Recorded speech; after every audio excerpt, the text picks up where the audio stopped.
नमस्कार। अगर आपको भी इस टाइप का एसएमएस आया है और अगर आप सोच रहे हैं कि क्या करना चाहिए, क्या नहीं करना चाहिए, मैंने भी पॉलिटिकल पार्टी में डोनेशन दिया था, तो अब क्या हो सकता है? मैं टैक्स भर दूं या नोटिस का वेट करूं? तो क्या डिसीजन लेना चाहिए, क्या करना चाहिए?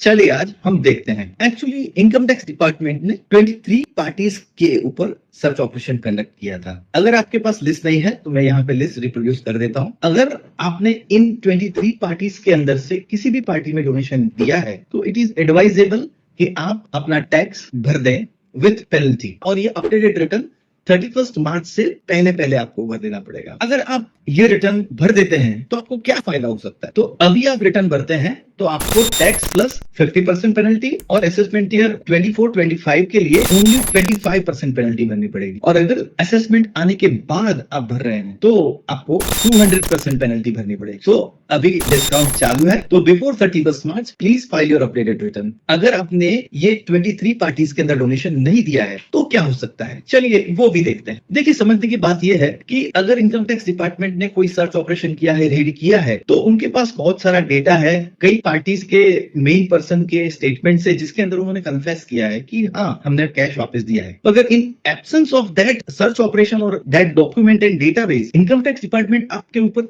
क्या एलिगेशन कर सकता है? उनके पास ना तो कोई डेटा है, ना कोई व्हाट्सएप चैट्स है, ना कोई एक्सेल शीट्स है, उनके पास ना किसी पार्टी पर्सन के रिकॉर्डेड स्टेटमेंट्स है, कुछ नहीं है। तो क्या एलिगेशन हो सकता है? रिसेंटली दिल्ली ट्राइब्यूनल के अंदर same to same SI case आया था जिसके अंदर सर्च ऑपरेशन नहीं हुआ था और जनरल एजम्पशन के बेसिस पे इनकम टैक्स ऑफिसर ने ये डोनेशन डिसअलाउ किया था। इस केस के अंदर ट्राइब्यूनल ने बहुत अच्छा ही डिसीजन दिया कि अगर कोई व्यक्ति डोनेशन दे रहा है पॉलिटिकल पार्टी को तो उसका कंट्रोल डोनी पॉलिटिकल पार्टी या ट्रस्ट पे नहीं है। वो बाद में उस पैसे का क्या करते हैं उसका कंट्रोल जो एसएससी है, जो डोनर है, उसके पास नहीं है। तो इस केस के अंदर कोई डिसअलाउंस नहीं होना चाहिए। अगर आपको ये डिसीजन की कॉपी चाहिए तो मुझे फॉलो कीजिए और कमेंट में लिखिए 001। आप कमेंट में भी लिख सकते हैं कि नेक्स्ट वीडियो आपको कौन से टॉपिक पे चाहिए। चलिए मिलते हैं नेक्स्ट वीडियो में। नमस्कार।